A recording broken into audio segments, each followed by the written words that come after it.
Welcome back, Hawks. I'm Isabel. And I'm Brayden. Today's Thursday, May 9th, 2024. We are closing into the last month of the school year. Let's finish off strong, Hawks. Additionally, senior graduation will be on June 10th in the Eagle Bank Arena at 9:30 a.m. There are no tickets required for the ceremony, but you should probably start coming in at 8 a.m. International Night has been rescheduled for Thursday, May 23rd. Join us as we celebrate the cultures at Hayfield. Do you have old sneakers that you don't want? Don't throw them away, donate them instead. Avid is doing a sneaker drive fundraiser. If you have old pairs of running shoes or sneakers to donate, you can bring them to Mrs. Ward's room 2462 or Mrs. Drummond's room 1336. Help Avid raise money and keep sneakers out of landfills. Donations will be accepted until June 1st. Attention 8th graders, get ready for a magical night under the stars in Hollywood. The 8th grade dance will be held May 17th from 7 to 9 here at Hayfield.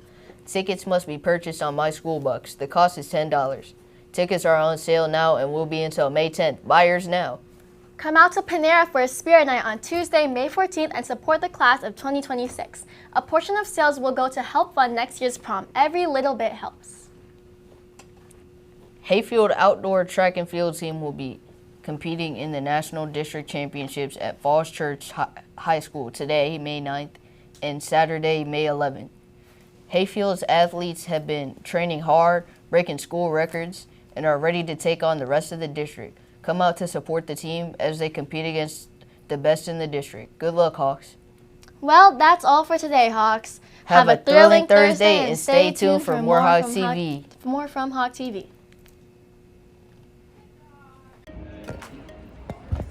Prom at Hayfield, the one event that keeps juniors and seniors motivated from the time between spring break and the end of school. Years have changed, but has prom changed? Let's go find out. Prom originally started as an event for rich people until high school started hosting events known as promenades back in the 1950s. Of course, a lot of time has passed since then. So I decided to ask fashion marketing teacher Mrs. Hendricks on how prom has changed since then. I definitely think there's more of a focus nowadays than there was when I was in high school. The big deal was if you were wearing the same dress as somebody else. I know that is also still a big deal nowadays, but we didn't have as many choices. Online shopping was certainly not a thing back in the late 1990s, so there was more of a chance that you might end up with the same dress as somebody else. So I do think there's more of a focus nowadays though, and obviously more opportunities to be able to stand apart. Now that we found out a teacher's opinion, let's hear from some of our students, like Ariana Kochi. How important is it to you that you find the right prom dress? Honestly, very important because, size matters, colors matter, everything matters in the end, right? Are those things that you specifically look for? Yes, I do. Something that represents my style, per se. You see, my prom dress is actually handmade. It was imported from Pakistan. So how has shopping online changed your prom dress experience? Well, you really can't, find the quote-unquote right dress in person. You know what I mean? You don't know if it's the real deal until you buy it, and it might be not what you're looking for, or it's like a Temu product and it's, broken. And when is your prom dress set to come? I already have it at home. It's pressed and everything. Oh, perfect. Okay, Yeah. Well, I can't wait to see you at prom. How have you bought your dress? Online, in store? I went to the big prom dress store in Potomac Mills. What do you look for when you're buying a prom dress? Something that I can realistically wear for several hours, preferably pockets. That's a good one. Whether or not it'll be easy to get tailored. Oh, that's a good point. And on a scale of 1 to 5, how important is it that you find the right prom dress?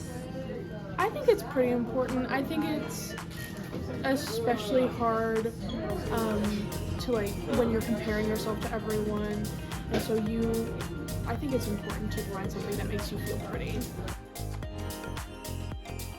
Now let's look at the actual place where prom shopping takes place, the dress store.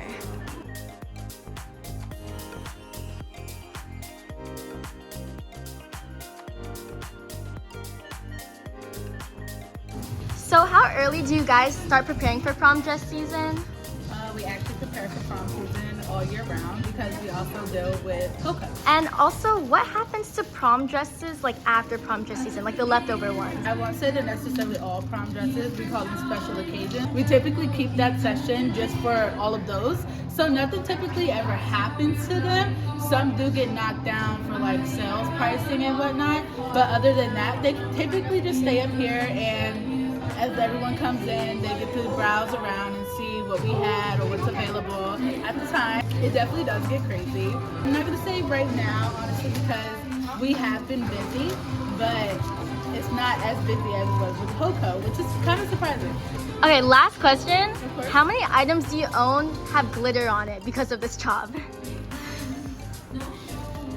Everything. Because I see the dressing rooms have glitter all over the floor. Yes, yes. So a lot of our products do have a lot of jewelry or like jewels and whatnot.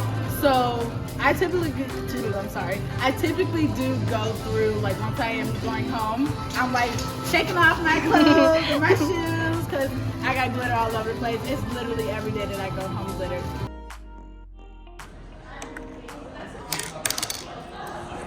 Although stores and technology are both a good way to get prom dresses, another way is to go to free prom dress closets. So I decided to interview Coach Ginger Y at Edison High School and some students and see what they thought about Princess for a Night project. On a scale of like 1 to 5, how important is it that you find like the right dress in comparison to like all other elements of prom? I feel like a good 9. Like the dress is what kind of makes your impression. Like the night? Yeah. And could you also show us your dress and give us a little, you know, What I'm thinking view? about right now. It's so gorgeous. Yeah. I'm actually like so in love with that. I love the color of it. Yeah, it's gonna look great on you. Okay, so could you please tell us about how Princess for a Night started and why you started it? Oh, and like the benefits you've seen from it. So I didn't start it, actually. Katie Bazinski, who is a social worker here, probably about like 18 years ago, maybe longer, maybe 20, she started it as a way for girls, not just ones that can't afford it, but anybody to like come get a prom dress for free. Shoes, jewelry, makeup, whatever. And she started it here at Edison, and then it expanded into other schools, and then people adopted their different, you know, meanings and methods and names for it. But it's all the same concept, just trying to, you know, get dresses out there for free. Well, I hope we all learned something about prom dress shopping. Thanks for watching.